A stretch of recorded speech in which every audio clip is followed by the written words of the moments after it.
Let's now invite Dr. Allan Grill. He is the Chief of Family Medicine at Markham Stouffville Hospital. Doctor, good morning and thanks for your time.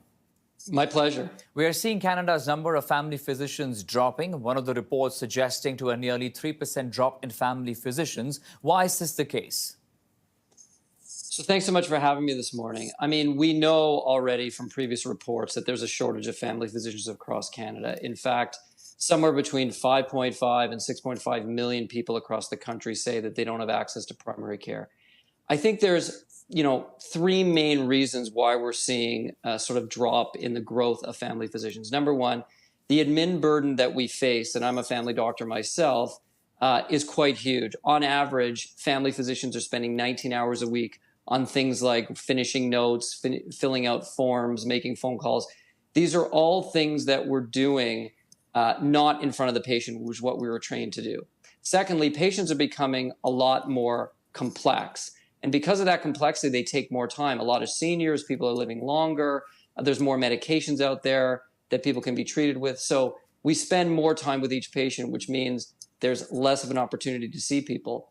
But on a positive note, some of us have the opportunity to work in team-based primary care. So in my office, I actually work with a pharmacist and an occupational therapist and a nurse practitioner. And so we can delegate some of the load to other healthcare professionals working in teams, and that way they can take some of the burden off. So, seeing less patients can sometimes be a bit misleading. But the reality is we need more family physicians, and we have to find solutions to some of these stressors on our healthcare system. Doctor, as you were also pointing out in one of the reports I'm reading that in 2023, about 6.5 million people didn't have access to primary care. And that's roughly about, 20% of the Canadian population. So when that happens in the country, what are the risks involved?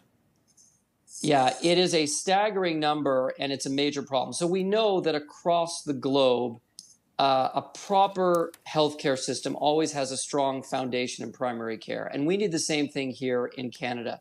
When people don't have access to primary care, and specifically family physicians, nurse practitioners, etc., you've got major consequences. So for example, people don't get the vaccines that they need. That's why we're seeing things like measles outbreaks across the country. This is a fully preventable disease that has major consequences.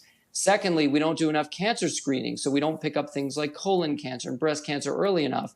And then patients end up presenting with more advanced disease, which not only costs the system more money, but it actually, increases wait times of where people can be seen. Third, we take care of people with chronic illness like diabetes and hypertension. If we don't manage those properly, they get sicker. And where do they end up? In the emergency department because they have nowhere else to go. And that increases wait times. Nobody should have to wait 14 hours in an emergency department. And CIHI, which came out with the report we're talking about today, just showed that there's about 1.2 million cases in the emerge across Canada that could probably be managed by primary care. So there's tons of consequences when people don't have access to a family physician.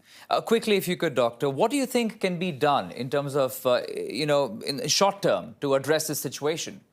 Yeah, I think there's three things. Number one, more investment in team-based primary care. We're seeing more of that right now in Ontario, but we need to see more. Having people to work with as a team that manages the patient means we can delegate things, open up time.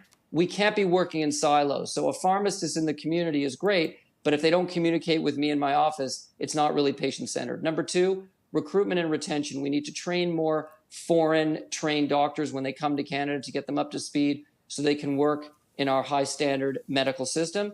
And finally, we need more medical schools to focus on training family physicians. Right now, Queen's University in Ontario has a campus in Durham Region, and they're specifically admitting students that want to be family doctors. Durham Region is going to show them a great education and a great connection to the community, and hopefully they will stay and work there and help with the shortage. So those are three solutions we can do and focus on.